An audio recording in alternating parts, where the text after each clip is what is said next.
السلام المؤمن المهيمن العزيز الجبار.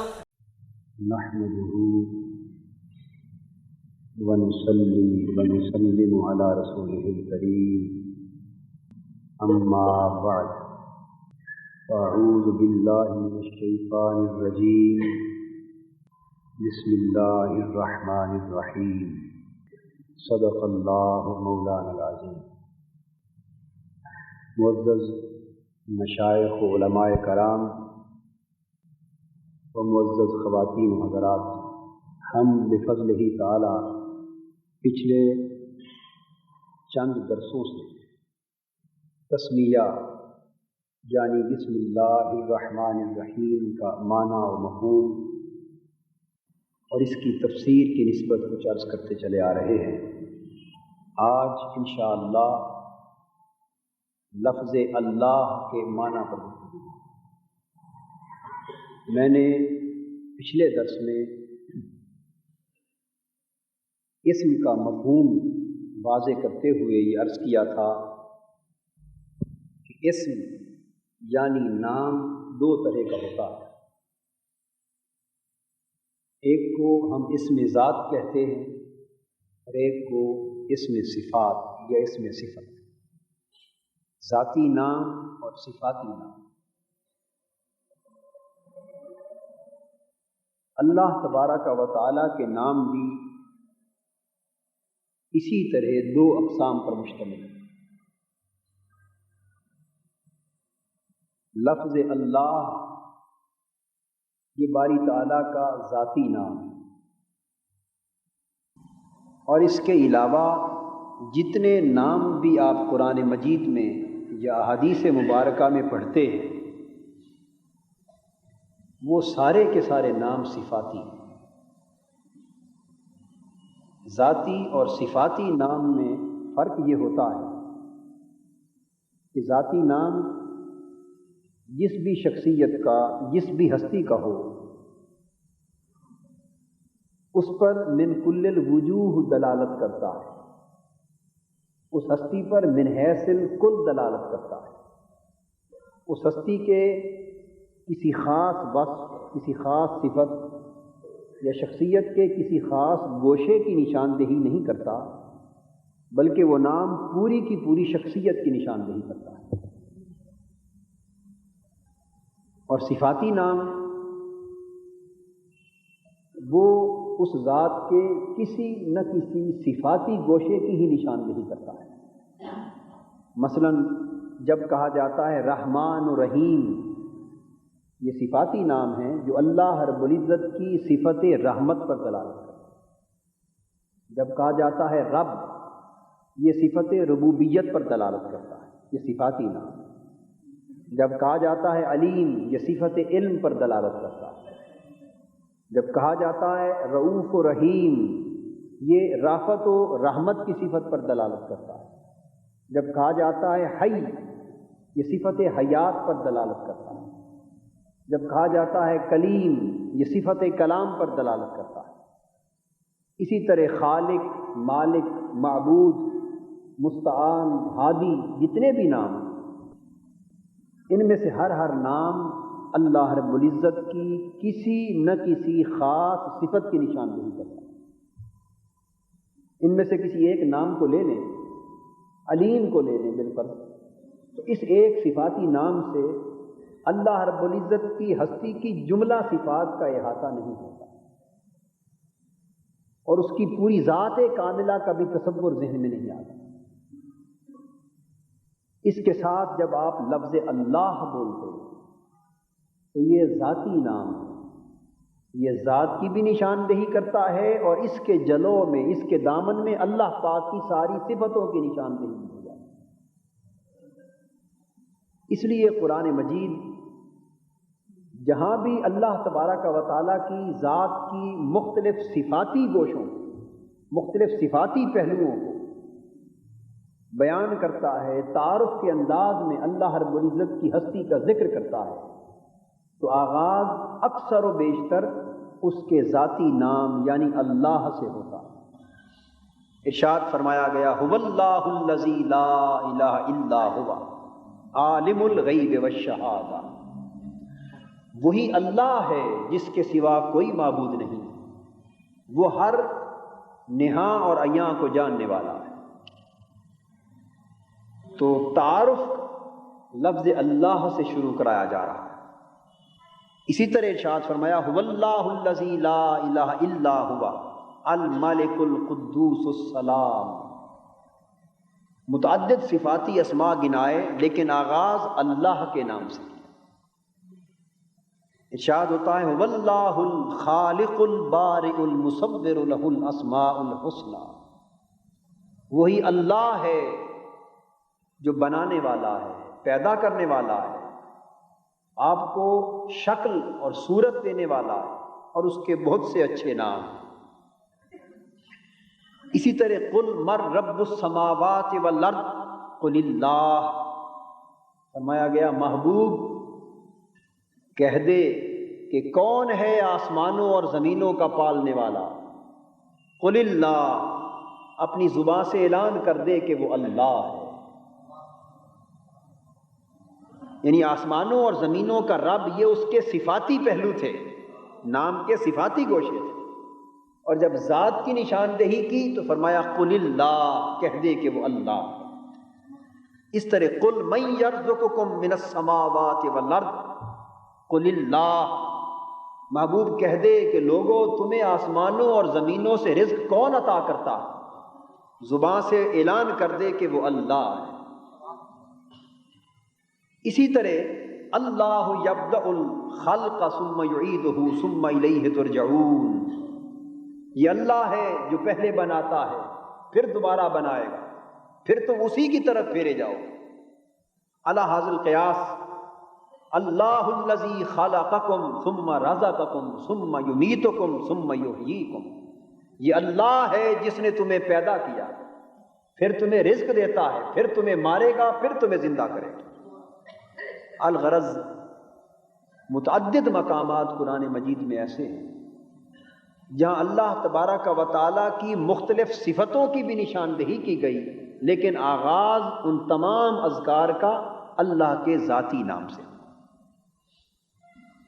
اول سے آخر تک قرآن مجید کا اگر مطالعہ بنظر غائر کریں تو یہ جان کر آپ کو حیرت ہوگی کہ اللہ تبارک و تعالیٰ کے صفاتی نام تو متعدد بیان ہوئے اور بار بار بیان ہوئے، لیکن جس کثرت سے یہ لفظ اللہ ذاتی نام قرآن مجید میں بار بار پلٹ پلٹ کر آیا ہے، اتنی کثرت سے اللہ کے کسی اور نام کا بلکہ کسی اور لفظ کا تذکرہ قرآن میں نہیں ملتا۔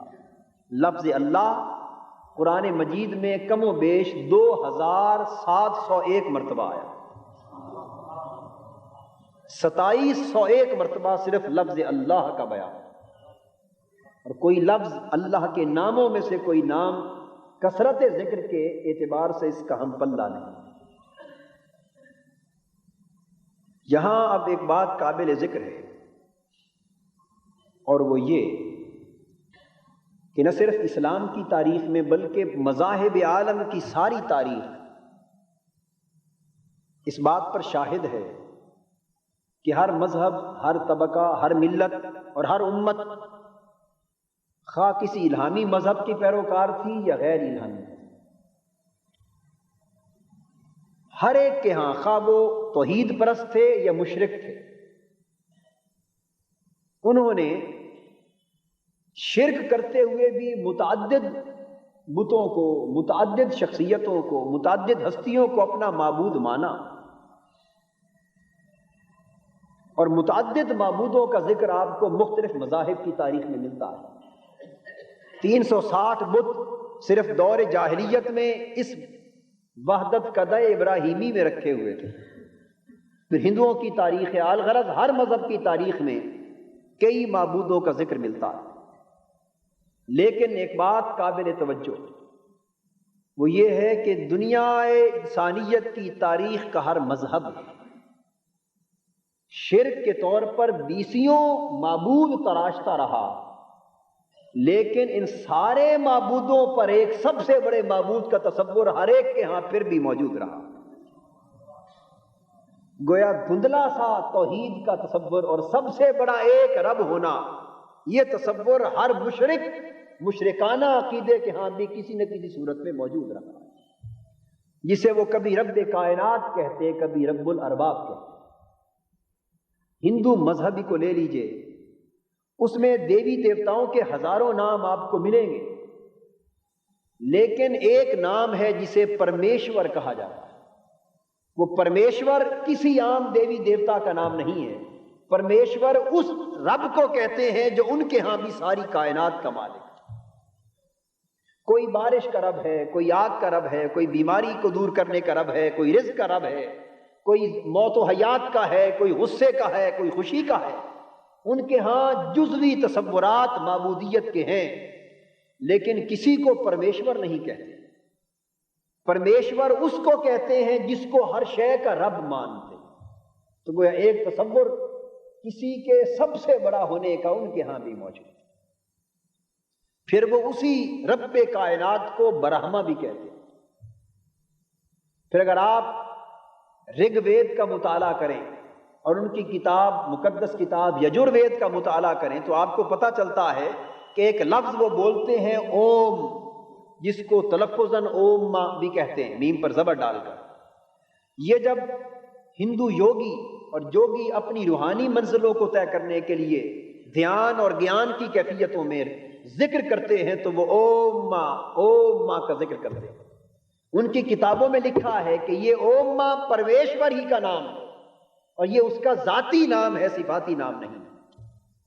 تو گویا ان کے ہاں بھی ایک ساری کائنات میں سب سے بڑے رب کا تصور اور پھر اس کے ذاتی نام کا ایک تصور موجود ہے۔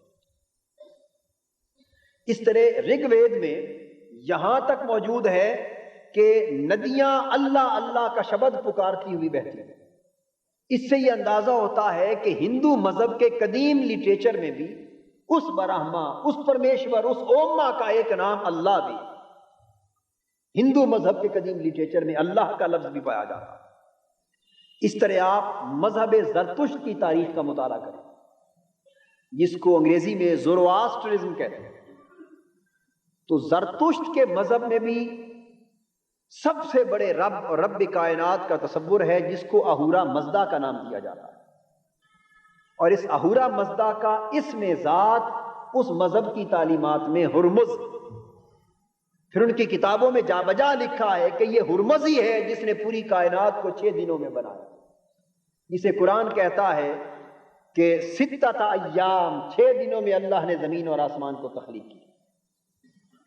اس طرح الغرض دیگر سامی مختلف زبانوں میں دیکھیں تو عبرانی زبان میں، سریانی زبان میں، کلدانی زبان میں، آرامی زبان میں، ہمیری زبان میں، عربی زبان میں اس رب کائنات کے مختلف نام درج ہیں، اور ایک اسم ذات ہر جگہ ملتا ہے، لیکن ہر زبان میں جو سامی زبانیں ہیں، ان کی ہر زبان میں جو لفظ اسم ذات کے لیے اللہ کی خاطر ملتا ہے، اس میں یہ قدر مشترک ہے کہ وہ 3 حروف پر مشتمل اس کا مادہ ہوتا ہے، الف، لام اور ہے۔ کسی میں اس کو الہیہ کہتے ہیں، کسی میں اسے الوہ کہتے ہیں، اور عربی زبان میں اسی کو الہ کہتے ہیں، اور اسی الہ پر الف لام کا اضافہ کر دیا تو یہ اللہ بن گیا۔ تو گویا لفظ اللہ یہ اللہ رب العزت کی ذات کا وہ نام ہے جو کبھی لفظاً اور کبھی معناً دنیا کے ہر مذہب میں اور دنیا کی ہر زبان میں ہر دور میں موجود رہا۔ اب یہاں اس لفظ اللہ کی شان علمیت، یعنی اللہ کا نام ہونا جو یہ شان حاصل ہے لفظ اللہ کو، اس کا جائزہ لیتے ہوئے یہ بات مزید قابل توجہ ہے کہ مختلف نام مختلف معبودوں کے لیے تراشے جاتے رہے، اور ایسا بھی ہوا کہ ایک نام کئی معبودوں کے لیے استعمال ہوا، لیکن مذاہب کی تاریخ شاہد ہے کہ اللہ کا لفظ انسان کی تاریخ میں اور مذہب کی تاریخ میں جب بھی استعمال ہوا صرف رب کائنات کے لیے استعمال. اللہ کا لفظ اللہ کے سوا کسی اور جھوٹے معبود کے لیے کسی جھوٹے مذہب نے بھی کبھی استعمال نہیں کیا. اللہ پاک نے اپنے اسم ذات کو استعمال کے شرک سے بھی ہمیشہ بچائے رکھا. یعنی وہ ذات اتنی سراپا توحید ہے، سراپا وحدت کا چشمہ منبع ہے کہ اس نے اپنے اسم ذات کے استعمال کو بھی شرک سے بچایا. دنیا کا کوئی بت ایسا نہیں، دنیا کا کوئی جھوٹا معبود ایسا نہیں، مظاہر فطرت میں سے کوئی مظہر ایسا نہیں، کوئی شے ایسی نہیں جو جھوٹے معبود کے طور پر جس کے سامنے انسان کی جبین نیاز تاریخ میں کبھی بھی جھکی ہو اور اسے غلطی سے کسی نے اس جھوٹے معبود کو اللہ کا نام دے دیا. نہیں، اللہ جب بھی لفظاً یا معناً جب بھی کسی نے کسی کو پکارا تو وہ صرف اللہ کو پکارا. یہ بات جب تاریخ کی روح سے سچی نظر آتی ہے، یہی اعلان قرآن کی زبان سے بھی سچا نظر آتا ہے. اللہ رب العزت نے اس تاریخی ابدی حقیقت کو ان لفظوں میں بیان کیا: رب السماوات والارض وما بینہما فاعبدہ واستبر لعبادتہ هل تعلم له سمیا. وہ آسمانوں اور زمینوں کا رب ہے، اور آسمانوں اور زمینوں کے اندر جو کچھ ہے اس کا بھی رب ہے. بس لوگو اسی کی عبادت کرو اور اسی کی بندگی پر ثابت قدمی سے جمے رہو. هل تعلم له سمیا. اے انسان، اگر تجھے شک ہے اس کے ایک ہونے میں تو بتا، کیا تو کوئی اور ہستی ایسی جانتی ہے جو نام میں اللہ کی شریک ہو؟ آج تک تو نے اس کے سوا کسی اور کا نام اللہ سنا ہے؟ جب یہ نام اس کے سوا کسی اور کو نہیں نصیب ہو سکا تو پھر جان لے کہ اس کی شان میں بھی کوئی اور شریک نہیں ہو سکتا. اسی لیے قرآن مجید کفار و مشرکین کے بارے میں بیان کرتا ہے کہ وہ بتوں کی پوجا کرتے، اور کبھی لات، کبھی منات، کبھی عزا، کبھی ہبل، متعدد بتوں کی پوجا کرتے. 360 بت اور ان کے ناموں پر قربانی کے لیے چبوترے تو صرف حرم کعبہ میں تھے. پوجا کرتے، لیکن ان سے پوچھا جاتا کہ تم ان کی عبادت کیوں کرتے ہو؟ وہ کہتے ما نعبدہم الا لیقربونا الی اللہ زلفی. ہم ان بتوں کی عبادت اور کسی غرض سے نہیں کرتے مگر صرف اس خیال سے کرتے ہیں کہ یہ ہمیں اللہ کے نزدیک کر دیں. تو گویا وہ اس شرک میں بھی اس کے قرب کو تلاش کرتے تھے. تو اس کا مطلب یہ ہوا کہ بڑے سے بڑے مشرک کے لاشعور میں بھی اس رب کائنات کے طور پر اللہ کے موجود ہونے کا تصور ہمیشہ پایا جاتا رہا. انسان اس تصور سے اپنے ذہن کو کبھی خالی نہیں کر سکتا. اب ہم یہ دیکھتے ہیں کہ اللہ رب العزت نے اپنے ذاتی نام کے لیے لفظ اللہ کو مختص کیا، تو اس کی حکمت کیا؟ اور لفظ اللہ کے نام کی حیثیت سے اس کی عظمت، اس کی افادیت، اس کی انفرادیت اور اس کا نمایاں پن کیا ہے؟ تو سب سے پہلے ہم جب اس خیال سے نظر ڈالتے ہیں تو لفظ اللہ کی لفظی ترکیب ایک بے مثال تصور ہمارے سامنے پیش کرتی ہے، اور وہ یہ ہے کہ لفظ اللہ کلی اعتبار سے بھی اللہ کی ذات پر دلالت کرتا ہے، اور اپنے ہر حرف اور جز کے اعتبار سے بھی اسی ذات پر دلالت کرتا ہے. یعنی پورا اللہ کا لفظ بولے تو پھر بھی اس سے مراد وہی ذات ہے، اور اللہ کے لفظ میں سے جو حرف چاہیں بول کے دیکھ لیں اس سے بھی مراد وہی ذات ہے. یعنی یہ لفظ اپنے کل میں بھی کامل ہے اور اپنے ہر جز میں بھی کامل ہے. ورنہ آپ دیکھتے ہیں کہ کل تو کامل ہوتا ہے، جز کبھی کامل نہیں ہوا کرتا. لیکن اس ہستی کا ذاتی نام اتنا بلند نام ہے کہ اسے کل کے رنگ میں دیکھیں تو پھر بھی اسی کی نشاندہی ہوتی ہے، اور اس کے جس جز پر نظر ڈال کے دیکھیں پھر بھی اسی کی راہ نظر آتی ہے. اب آئیے اس لفظ کے اس حیثیت کو جائزہ لیں. آپ غور فرمائیں گے جب کوئی شخص بولتا ہے اللہ، تو میں واضح کر چکا کہ اس لفظ کے سنتے ہی اسی ذات کی نشاندہی ہوتی، کسی غیر کا تصور ذہن میں نہیں ابھرتا۔ آپ اس کے حروف کا تجزیہ کر کے دیکھیں، لفظ اللہ سے پہلا حرف الف ہے، پہلا حرف الف ہے یا نہیں؟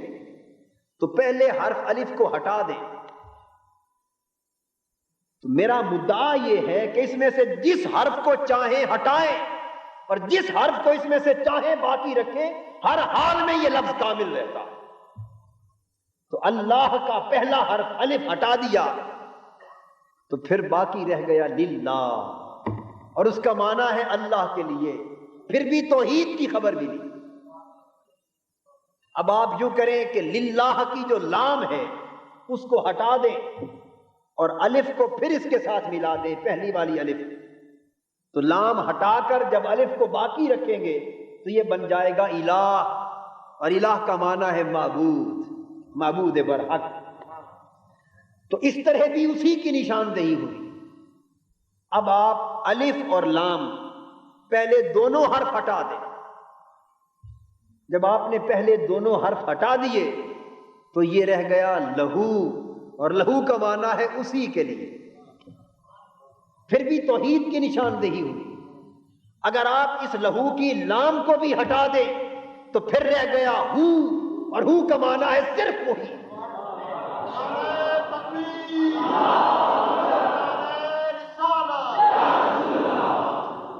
تو گویا اللہ پاک نے صفاتی نام تو بے شمار دیے تاکہ لوگ اپنی اپنی ذہنی سطح کے مطابق اس کی صفت کے جلووں کو جان سکیں، لیکن اپنی ذات کے لیے ایسے نام کا انتخاب کیا کہ جو اپنے کل میں دیکھیں تو پھر بھی مکمل ہے، ہر جز میں دیکھیں تو پھر بھی مکمل ہے۔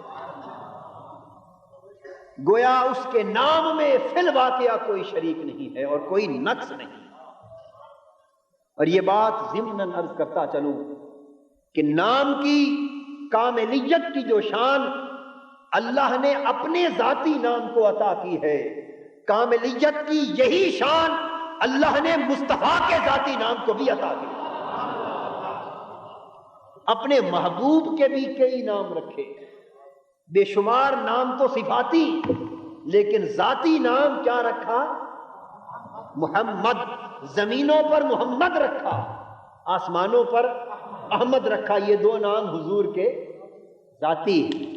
دو اس لیے رکھے کہ اس توحید والے سے مخلوق کا فرق بھی ظاہر ہو سکے۔ اس کا ذاتی نام ایک ہے، اس لیے کہ زمین و آسمان میں وہی ایک ہے، اور محبوب کے ذاتی نام دو رکھے تاکہ خالق و مخلوق میں فرق ہو۔ آسمانوں پر احمد رکھا، آسمانوں پر احمد رکھا اور زمین پر محمد رکھا، اس لیے کہ اسے دیکھیں تو صرف ایک کی نشاندہی ہوتی ہے، اور اس محبوب کو دیکھیں تو دو کی نشاندہی ہوتی ہے، ایک اس کی اور ایک اس کے بھیجنے والے۔ وہ صرف ایک پر دلالت کرتا ہے، اور حضور کا وجود اپنی ذات میں بھی دو پر دلالت کرتا ہے، ایک اپنے اوپر اور ایک اس سے بھی پہلے بھیجنے والے کے اوپر، کہ بھیجنے والا ہے تو پھر آنے والا آیا، اگر بھیجنے والا نہ ہوتا تو یہ کہاں سے آتا؟ تو آسمانوں پر احمد رکھا، زمینوں پر محمد رکھا، اور دونوں ذاتی نام اسی طرح شان کاملیت کے ساتھ محراب رکھے۔ اب محمد نام کو دیکھیے، جب لفظ محمد بولا جاتا ہے صلی اللہ علیہ وآلہ وسلم تو ہر سننے والے کا دھیان تاجدار کائنات کی طرف جاتا ہے۔ اس نام میں، اس مفرد نام میں جب اس طرح بولا جائے تو پھر اس کا کوئی اور شریک اور ہمسر اور ہم پلہ دکھائی نہیں دیتا۔ اب اس کا ہر جز بھی کامل ہے۔ اب لفظ محمد کی میم کو ہٹا دیں، محمد کا معنی ہے وہ جس کی تعریف ہی تعریف کی جائے، وہ جس کی تعریف ہی تعریف کی جائے، جس میں نقص کا گمان بھی نہ ہو، اس کو محمد کہتے ہیں صلی اللہ علیہ وسلم۔ اب محمد کی میم کو ہٹا دیں تو باقی رہ گیا حمد، اور حمد کا معنی ہے وہ جو سراپا تعریف، وہ جو سراپا تعریف، تو پھر بھی نام کامل رہا۔ اب میم کو ہٹا کر، یہ ہے کو ہٹا کر، حمد کی ہے کو ہٹا کر اسی اصول پر پھر میم کو لگا دیں تو یہ بن گیا ممد، اور ممد کا معنی ہے مدد کرنے والا، جس نے انسانیت کو گمراہی کی دلدل سے نکال کر ہدایت کی راہ پر ڈال دیا۔ اس سے بڑھ کر انسانیت کی مدد کرنے والا کون؟ اب میم اور ہے دونوں کو ہٹا دیں تو یہ بن گیا مد۔ اس کو مدہ کر کے پڑھیں یا مدہ کر کے پڑھیں، اس میں اس کا معنی ہے بلند، کبھی معنی ہے بلند کرنے والا، کبھی معنی ہے بلند ہونے والا۔ اب اس مدہ کی میم کو پھر ہٹا دیں تو آخری حرف رہ گیا دال، اور دال کا معنی ہے وہ جو کسی کی نشاندہی کرتا، جو کسی کا راستہ دکھاتا، جو کسی پر دلالت کرتا، جس کا ہونا کسی کی دلیل ہو اسے دال کہا جاتا ہے۔ جس کا ہونا کسی کے ہونے پر دلیل ہو اسے دال کہا جاتا ہے۔ دال کا معنی ہے دلالت کرنے والا، یعنی دلیل بن جانے والا۔ اسی طرح احمد ہے، احمد میں الف ہٹائیں تو حمد رہ گیا، ہے ہٹائیں تو احد رہ گیا، الف اور ہے دونوں کو ہٹائیں تو پھر مد رہ گیا، میم کو ہٹائیں تو دال رہ گیا۔ دو ذاتی نام عطا کیے اور دونوں کو کلیت میں بھی کامل رکھا، جزئیت میں بھی کامل رکھا۔ یہ شان توحید ہے، وہ الوہیت میں یکتا ہے، یہ نبوت اور رسالت میں یکتا ہے۔ صلی اللہ تعالی علیہ وآلہ وسلم، لیکن اس کی یکتائی اس کی شان کے لائق ہے کہ اس کے سوا اور کوئی الہ ہو ہی نہیں سکتا۔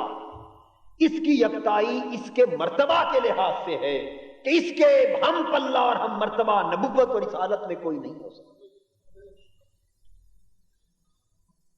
تو میں عرض کر رہا تھا کہ لفظ اللہ اپنی لفظی حیت کے اعتبار سے بھی بے نظیر و بے مثال۔ پھر اکثر علماء اور محققین کی رائے یہ ہے کہ یہ لفظ اللہ کا اسم علم غیر مشتق،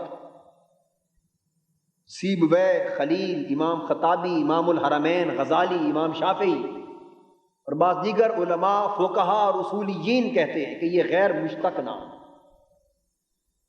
یہ صرف اللہ کی ذات کے لیے یہ نام وضع کیا گیا، یہ نہ کسی میں سے نکلا ہے اور نہ اس نام میں سے کوئی نکلا ہے، گویا یہ نام خود ہی سراپا توحید۔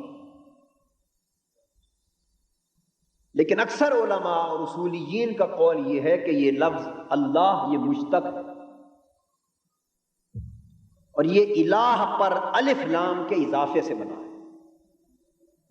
جب ہم اس انداز سے دیکھتے ہیں تو میں نے عرض کیا کہ الہ کا معنی معبود کا کیا جاتا ہے، وہ جو پرستش کے لائق ہو، اور جب الہ پر الف لام آ گئی تو عربی زبان کا اور نحو کا قاعدہ یہ ہے کہ جب کسی اسم پر الف لام آ جائے تو اسے کہتے ہیں معرف باللام، اور جو اس معرف باللام ہو وہ خاص ہو جاتا ہے، اور الف لام جس پر نہ ہو وہ عام ہوتا ہے۔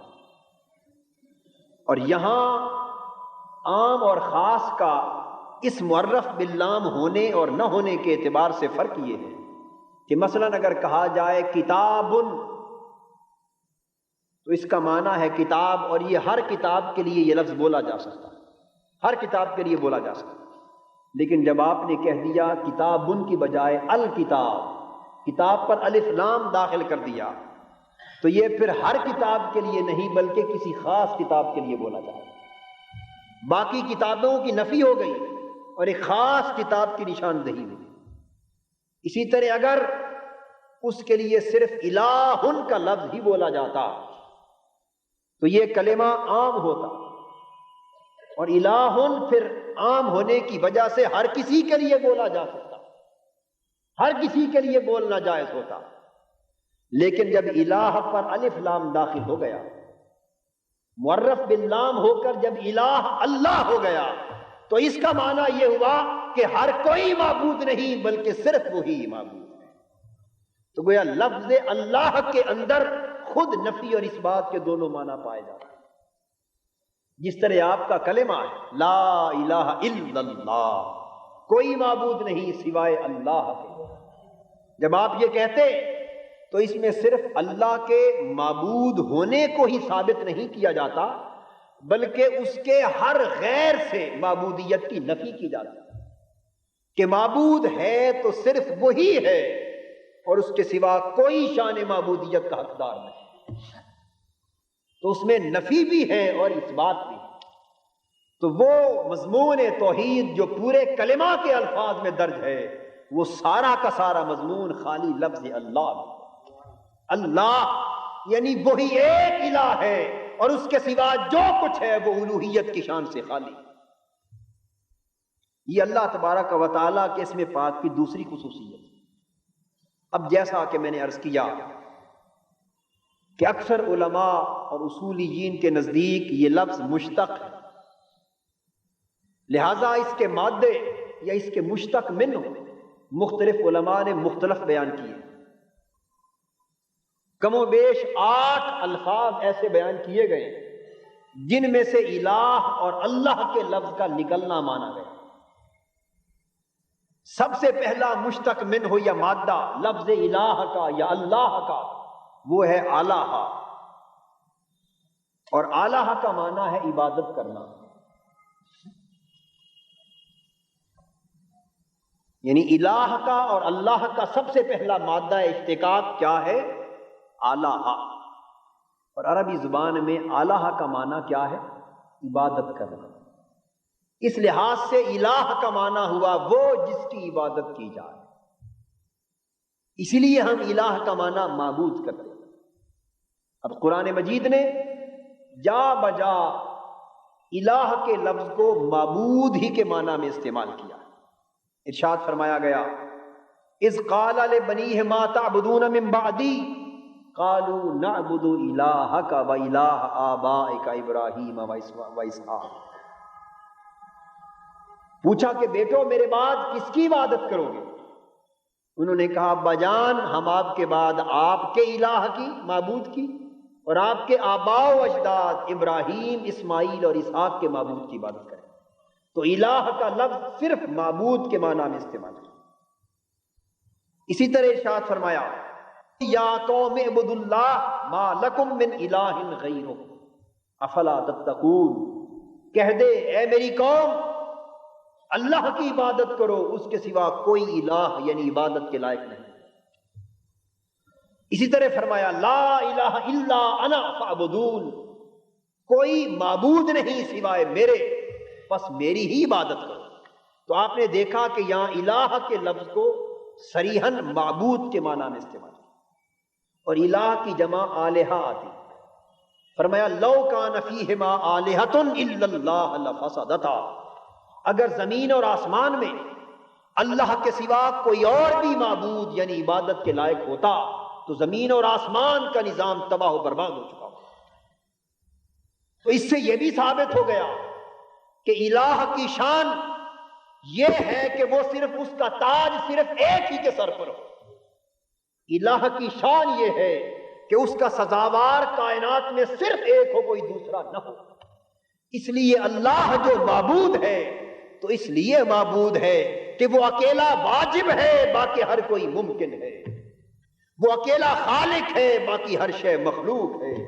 وہ اکیلا باقی ہے، باقی ہر شے فانی ہے۔ وہ اکیلا قدیم ہے، باقی ہر شے حادث ہے۔ وہ اکیلا غنی ہے، باقی ہر شے محتاج ہے۔ وہ اکیلا ازلی اور ابدی ہے، وہ اکیلا اول و آخر ہے، وہ اکیلا ظاہر و باطن ہے، اور کائنات کا نقطہ آغاز بھی اسی سے ہے، نقطہ انجام بھی اسی سے ہے۔ وہ بے نیاز ہے، وہ صمد ہے، وہ ہر شے کا قیوم ہے، وہ خود کسی سے قائم نہیں بلکہ ہر شے اس سے قائم ہے۔ وہ کسی کی توجہ کا محتاج نہیں، وہ کسی کی عطا کا محتاج نہیں، وہ کسی کی نظر کے فیض کا محتاج نہیں، اور باقی ہر کوئی اس کی عطا سے ہے، ہر کوئی اس کے فیض سے ہے، اور ہر کوئی اس کی توجہ سے ہے۔ اس لیے فرمایا قل هو اللہ احد، محبوب اپنی میٹھی زبان سے سرچشمہ توحید سے اعلان کر دے کہ اللہ صرف ایک ہے، اللہ الصمد، اور وہی ہے جو بے نیاز ہے، اس کے سوا بے نیاز ہونے کی شان کسی کو حاصل نہیں. لم یلد، اس نے کسی کو پیدا نہیں کیا کہ اگر کسی کو پیدا کر دیتا تو وہ بھی معبود ہو جاتا، کہ اس کے جز میں بھی اس کی شان جھلکتی. ولم یولد، اور وہ خود بھی کسی سے پیدا نہیں ہوا. ولم یکن لہ کفوا احد، اور نہ کوئی اس کا ہم پلہ، ہمسر اور شریک. تو گویا الہ کا الہ کے معنی کی بنا پر پہلا مفہوم یہ ہے کہ وہ ہستی جو عبادت کے لائق ہو اور پوری کائنات میں اکیلی، اسے الہ کہتے ہیں، اور یہ شان اللہ کی. اب دوسرا مادہ اشتقاق الہ کا ہے آلہہ، اور آلہہ کا معنی ہے تحیر اور درماندگی، حیرانگی، تحیر، استعجاب، حیرت، یہ آلہہ کا معنی. تو الہ اور اللہ کا معنی اس لغت کے حوالے سے یہ ہوا کہ وہ ہستی جس کے بارے میں عقل سوچتی سوچتی گم ہو جائے اور سمجھ نہ آ سکے.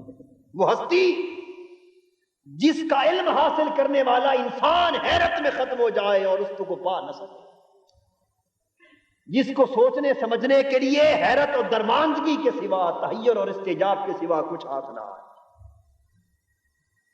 اس کو الہ کہتے ہیں، اس کو معبود کہتے ہیں. اس لیے یہ سارے نام اور یہ ساری صفتیں اس کی ذات کی راحتوں دکھاتی ہیں. انسانی عقل کو اس کے ہونے کی خبر تو ہوتی ہے، لیکن نہ انسان کے حواس اس کو کامل طور پر سمجھ سکتے ہیں، نہ انسان کی عقل اسے کامل طور پر سمجھ سکتی ہے، نہ کشف والوں کا کشف و وجدان اسے کامل طور پر سمجھ سکتا ہے.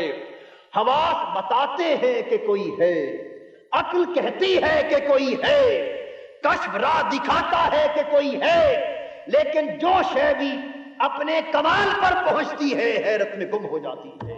حواس اپنے کمال کو پہنچے تو استعجاب کی دنیا میں محو ہو گئے، عقل انتہا کو پہنچی تو حیرت و استعجاب میں گم ہو گئی. کشف و وجدان نقطہ کمال پر پہنچا تو متحیر ہو گیا، اور ہر انسان سوچتے سوچتے یہ کہہ اٹھا کہ تو دل میں تو آتا ہے، سمجھ میں نہیں آتا، بس جان گیا میں تیری پہچان یہی ہے.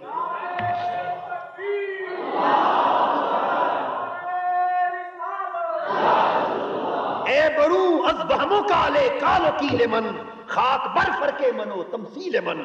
اے وہ ہستی جو میرے کہنے سے بھی بلند ہے، میرے سوچنے سے بھی بلند ہے، میرے ادراک سے بھی بلند ہے، میری تمثیل سے بھی بلند ہے، میرے دماغ سے بھی بلند ہے. یعنی وہ ہستی کہ جس کو انسان سمجھنا چاہے تو سوائے حیرت و استعجاب کے کچھ ہاتھ نہ آئے، اس کو اللہ کہتے ہیں. اس لیے آقائے دو جہاں جس پر معرفت کی منزلیں ختم تھی، بلکہ یوں کہیے جس کے وجود سے معرفت جنم لیتی تھی، جس نے معرفت کو بھی معرفت عطا کی، وہ بھی اللہ کی اللہ کی عبادت کر کے اور اس کی معرفت حاصل کر کے بالآخر یہ فرماتے ما عرفناک حق معرفتک. باری تعالی ہم نے اے حسن مطلق ہم تجھے اس طرح نہیں جان سکے جس طرح تیرے جاننے کا حق. ما عبدناک حق عبادتک، ہم تیری عبادت اس رنگ سے نہیں کر سکے جس رنگ سے تیری عبادت کا حق. کیوں؟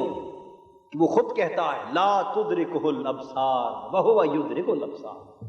کوئی آنکھ ایسی نہیں، کوئی دماغ ایسا نہیں جو اس کا احاطہ کر سکے، بلکہ یہ وہی ہے کہ ہر آنکھ اور ہر دماغ کو اپنے احاطے میں لیے. چونکہ وہ کسی کی سمجھ میں نہیں آتا، اس لیے حکم ہے کہ تفکروا فی آلاء اللہ ولا تفکروا فی اللہ.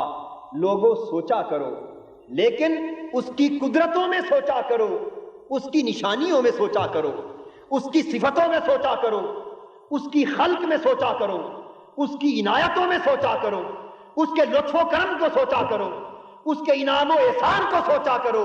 سوچو اس کی نشانیوں کو، اس کی ذات کو نہ سوچو کہ وہ تمہاری سوچ سے بہت بلند ہے. اس لیے وہ ذات کہتی ہے سنریہم آیاتنا فی الآفاق وفی انفسہم۔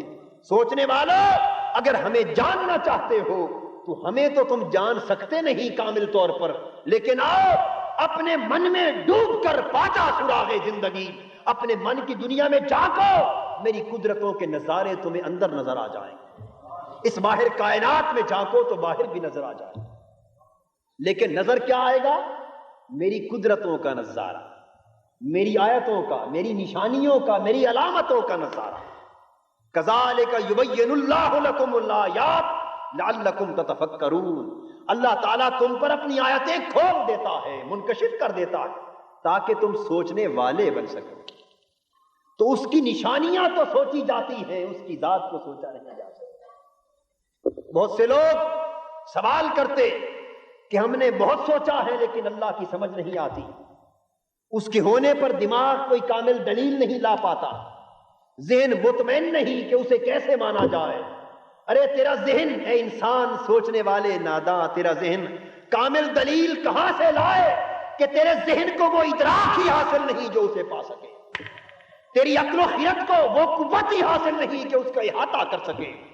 ارے دماغ دلیل اس کی ذات پر لا ہی نہیں سکتا، دلیل تو کامل اس کی ذات پر صرف وجود مصطفیٰ ہے، اس کے سوا کوئی دلیل کامل نہیں۔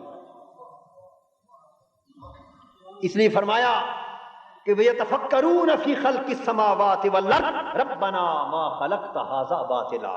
اللہ والے جو دلیل لاتے ہیں وہ یہ ہیں جو زمینوں اور آسمانوں کی تخلیق کی نسبت سوچتے رہتے ہیں، اور سوچ سوچ کر کہتے ہیں کہ باری تعالیٰ یہ سب کچھ باطل پیدا نہیں کیا گیا، اگر یہ سب کچھ ہے تو پھر ان کا پیدا کرنے والا بھی کوئی۔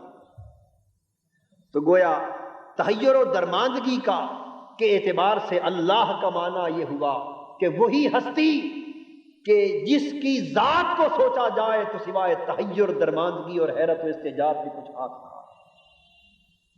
اس لیے انسان کو علامہ اقبال نے یہ تعلیم دی کہ گزر جا عقل سے آگے کہ یہ نور چراغ راہ ہے، منزل نہیں ہے۔ اس حسن مطلق کو، اس حقیقت علیاء کو پانے کی کوشش کرنے والے اپنی عقل پر بھروسہ نہ کر، یہ عقل اس کی راہ کو دکھانے کے لیے چراغ تو ہے لیکن منزل نہیں ہے۔ اس سے روشنی لے لیکن اس کے فتوے کو آخری سند نہ سمجھ، یہ تو خود راہ میں پڑا ہے، یہ چراغ عقل خود منزل سے نہ آشنا ہے۔ اگر منزل کو پہنچنا ہے تو پھر کسی رومی کا دامن پکڑ، عشق کا چراغ جلا کہ وہ منزل کے قریب کر دے گا۔ عقل کا چراغ منزل کا پتہ تو دے گا، منزل کے قریب نہ کر سکے گا۔ بو علی اندر غبارے ناقدم، دست رومی پردے محمل کرے۔ بو علی عقل کا آئینہ دار اور رومی عشق کا آئینہ دار۔ محبوب اونٹنی پر سوار تھا اور چہرے پر نقاب تھا، عقل بھی دوڑی محبوب کا چہرہ دیکھنے کو، اور عشق بھی دوڑا بے نقاب حسن کا جلوہ کرنے کو، لیکن عقل یعنی بو علی اونٹنی کے پاؤں سے اٹھنے والی گرد میں گم ہو گئی، اور رومی کا ہاتھ یعنی عشق کا ہاتھ بڑھا اور اس نے پردہ اٹھا کے چہرہ تک۔ تو منزل کا قرب عقل سے نہیں بلکہ وہ چراغ عشق سے نصیب ہوتا ہے۔ تو گویا اللہ کی ذات وہ ذات ہے کہ جب انسان اس کے قرب کے لیے اس کی صفاتی جلووں کے تصور میں گم ہوتا ہے اور اس کا قرب نصیب ہوتا ہے تو پھر حیرت اور استعجاب میں یوں گم ہوتا ہے کہ اسے پھر اپنی خبر بھی نہیں رہتی۔ یعنی یہ حیرت کی انتہا ہے کہ اس مقام پر کہتا ہے کہ ہم وہاں ہیں جہاں سے ہم کو بھی کچھ ہماری خبر نہیں آتی۔ انسان اپنی ذات سے بھی بے خبر ہو جاتا ہے، جب اپنی ذات سے بھی بے خبر ہو جائے تو سمجھ لو کہ کچھ نہ کچھ اس کی خبر مل گئی۔ جب تک اپنی خبر رہی انسان اس سے بے خبر رہا، اور جب اس کی خبر مل گئی تو اپنی ذات سے بے خبر ہو گیا۔ اس لیے سیدنا صدیق اکبر رضی اللہ تعالیٰ عنہ فرماتے ہیں العجز عن درک الادراک ادراکن، کہ علم یہ ہے کہ انسان علم حاصل کرنے سے اپنی عاجزی کا ادراک کرتا ہے، اسے سمجھ آ جائے کہ مجھے سمجھ نہیں آ سکتا، تو گویا اس نے علم کو پا لیا۔ اگر انسان یہ سمجھ لے کہ میں سمجھ نہیں سکتا تو اس نے علم کی حد کو پا لیا۔ یہ سیدنا صدیق اکبر رضی اللہ تعالیٰ عنہ کا عارفانہ قول۔ وہ ذات جو عقل و ادراک سے ماورا ہو اللہ کہلاتی۔ تیسرا مادہ اشتقاق الہ کا ہے، جس کا وہ بھی الف لام ہے سے ہے، اور جس کا معنی ہے سکون پانا۔ کیا معنی ہے؟ سکون پانا۔ اس لحاظ سے الہ اور اللہ اس ہستی کا نام ہے جس سے انسانوں کے دلوں کو سکون ملے۔ تو الہ کا معنی اور اللہ کا معنی، تیسرا معنی یہ ہوا کہ وہ ہستی جس سے مضطرب دلوں کو سکون مل جائے، جس سے تڑپتے پریشان دلوں کو سکون مل جائے، اسے الہ کہتے ہیں، اسے اللہ کہتے ہیں۔ عربی میں کہا جاتا ہے اللہ تو الہ فلان، اے سکن تو الیہ، کہ میں نے فلاں شخص کی طرف رغبت سے سکون پایا، فلاں کے ذریعے میرے دل کو سکون ملا۔ اب قرآن مجید اسی معنی کے تصور کو واضح کرتا ہے۔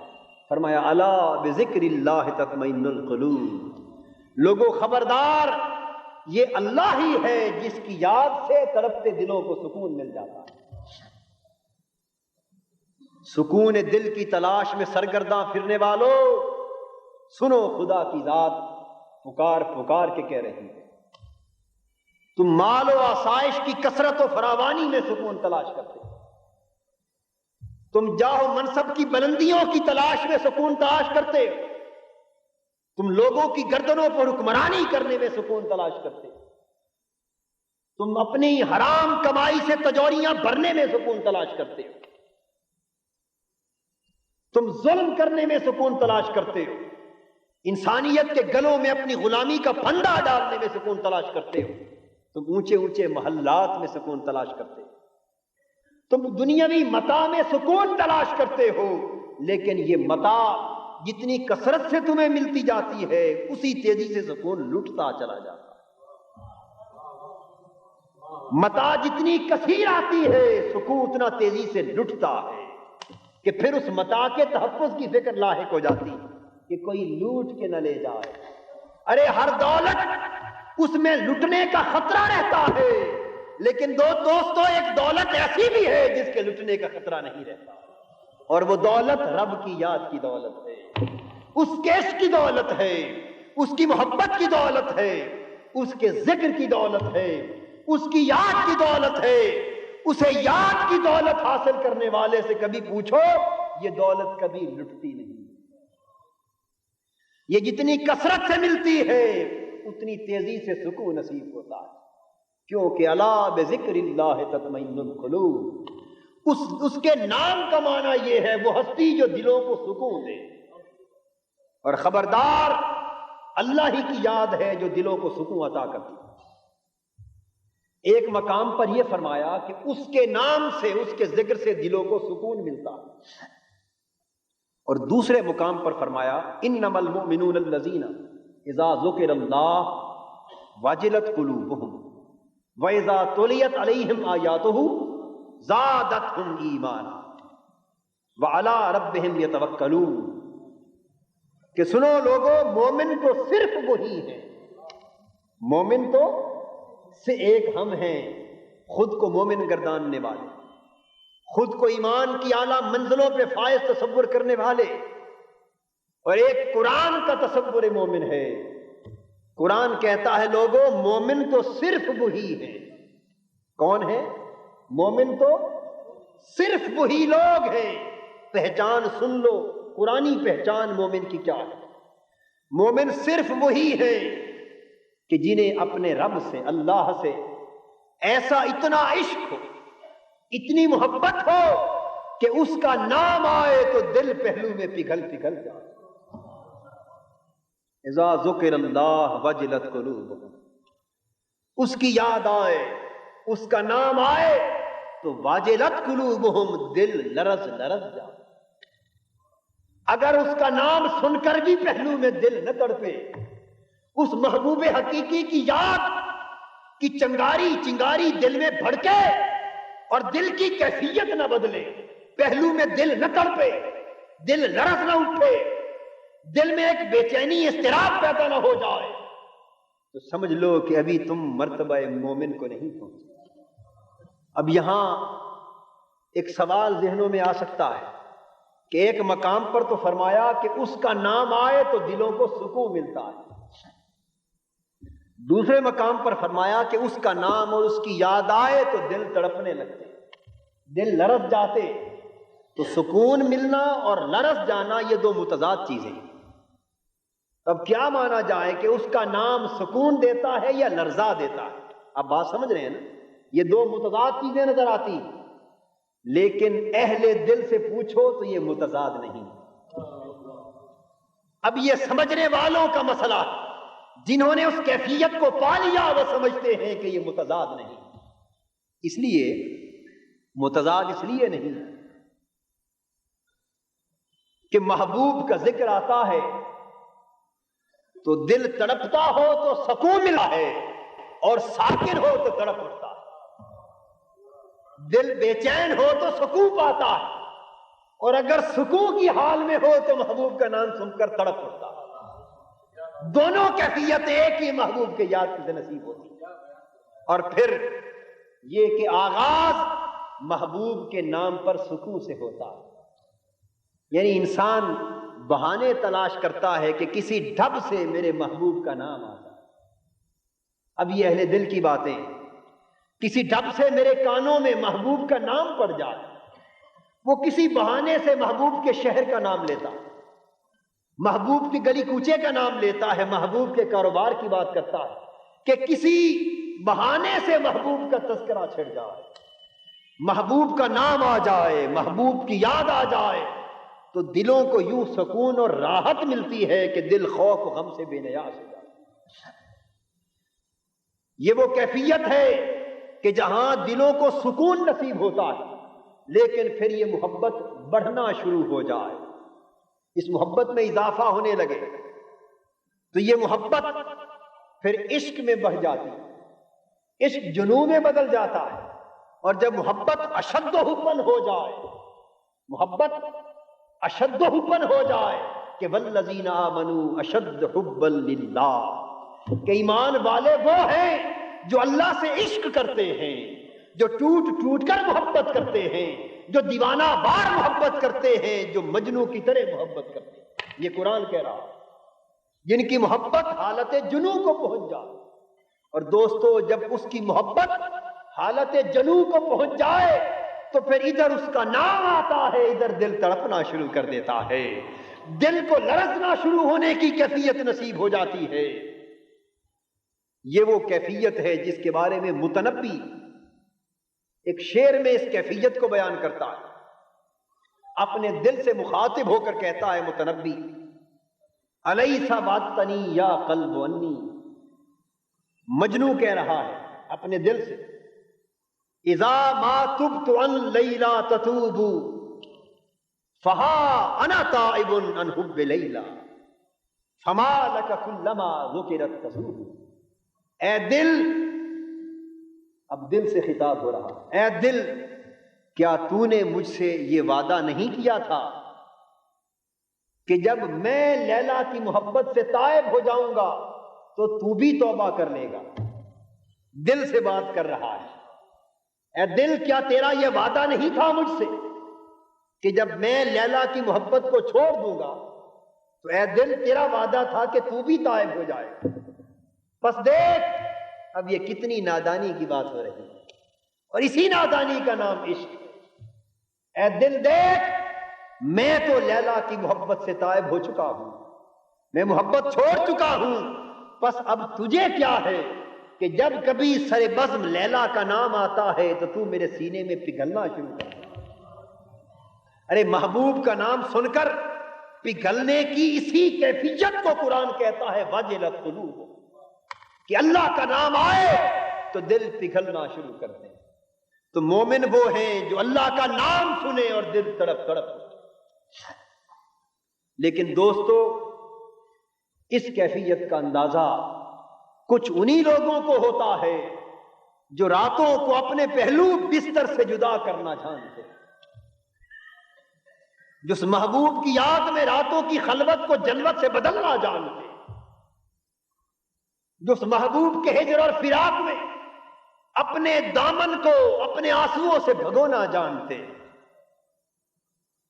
جو اپنے عشق کی آگ کو رات کی سرداہوں سے بجھانا جانتے، جو ساری دنیا سے دل کے علاقے کاٹ کر محبوب سے اپنے دل کی لو لگائے بیٹھے ہیں، جن کو یہ خبر ہے کہ دو عالم سے کرتی ہے بیگانہ دل کو عجب چیز ہے لذت آشنائی، جو اس کے عشق کی لذت سے آشنا ہو گئے، جن کے دل کے کان نے اس کی پکار کو سن لیا کہ میرے بندے اٹھ، رات کو میں تیری خاطر جاگ رہا ہوں، تو بھی اٹھ اور مجھ سے ہم کلام ہو، جنہوں نے دل کی زبان سے اس سے کلام کیا، جنہوں نے دل کی آنکھ سے اس کی حسن کا جلوہ کیا، جنہوں نے اس کی ہجر کی راتوں میں اس کے لیے آنسو بہائے، جنہوں نے اس کی خاطر اپنے پہلوؤں کو بستروں سے جدا کر دیا، جو اس کی خاطر دنیا سے روٹھ گئے، جس نے اس کی خاطر ہر باطل سے دشمنی مول لے لی، ارے ان سے پوچھو کہ اس کی محبت کی کیفیتیں کیا ہے، اس کی یاد کی لذتیں کیا ہیں۔ اب واجلت قلوبہم کی کیفیت ہو یا بذکر اللہ تطمئن القلوب کی کیفیت ہو، یہ نہ دلیل سے سمجھائی جا سکے نہ بیان سے سمجھی جا سکے۔ یہ بات تو اس طرح ہے جس طرح کوئی شخص کسی لذیذ پھل کے کھانے سے جو زبان کو ذائقہ ملتا ہے اس کا بیان بڑی تفصیل سے کسی ایسے شخص کے سامنے کرنے لگے جس نے عمر بھر وہ پھل نہ چکھا، وہ جتنی کوشش کرے اس لذت کی کیفیت کو اس کے ذہن میں منتقل نہیں کر سکتا، وہ بالآخر کہے گا بھئی میں کیا بیان کروں، تو خود پھل چکھ کے دیکھ، تو پھل کھا کے دیکھ لے کہ چکھنے کی چیز دلیلوں سے سمجھائی نہیں جاتی۔ دوستو، یہ ذکر اللہ تطمئن القلوب اور واجلت قلوبہم کی یہ محبت ربانی کی کیفیتیں یہ بیان کے حیطے میں نہیں آتی، یہ دیان کے حیطے میں آتی ہے، یہ سمجھی نہیں جاتی، انہیں چکھا جاتا ہے۔ دنیا کی محبت سے، دنیا کے عشق کی لعنت سے دلوں کو نجات دو، اس کے عشق کی لو لگاؤ، پھر سمجھ آ جائے کہ واجلت قلوبہم کیا ہوتا ہے، اس کی محبتوں کی کیفیتیں کیا ہوتی ہیں۔ ہاں اتنی سمجھ آتی ہے کہ اس محبت میں کچھ ضرور ہے، اس کے عشق میں کوئی کیفیت ضرور ہے، اس سے لو لگانے کا کوئی حال ضرور ہے۔ یوں ہی تو لوگ ساری رات بستروں کو چھوڑ کر والذین یبیتون لربہم سجدا وقیاما، یوں ہی تو لوگ ساری رات سجدوں میں بسر نہیں کرتے تھے، یوں ہی تو لوگ ساری رات ہاتھ باندھ کر کھڑے نہیں رہتے تھے۔ ارے کوئی در نہ ہو تو ہاتھ باندھ کر کون کھڑا ہوا جاتا ہے، کوئی دینے والا نہ ہو، کوئی توجہ کرنے والا نہ ہو تو راتوں کی نیند کون برباد کرتا ہے۔ یہ رات بھر کے سجدے، یہ ساری راتوں کے قیام، یہ سیدہ عالم کی پیشانی سے پوچھو، فاطمۃ الزہرا سے پوچھو رضی اللہ تعالی عنہا کہ سردیوں کی طویل راتیں ہوتی، سجدہ ریز ہوتی محبوب حقیقی کی بارگاہ میں، ساری رات ایک سجدے میں بسر ہو جاتی۔ جب نماز تہجد اور نماز فجر کا وقت ہوتا، اللہ اکبر کی اذان کان میں پڑتی، مکمل کر کے سلام پھیرتی اپنی نماز اور سرد آہ بھر کے التجا کرتی کہ میرے مولا تو نے کتنی چھوٹی راتیں بنائی ہیں کہ جی بھر کے تیرا ایک سجدہ بھی ادا نہیں ہو سکتا۔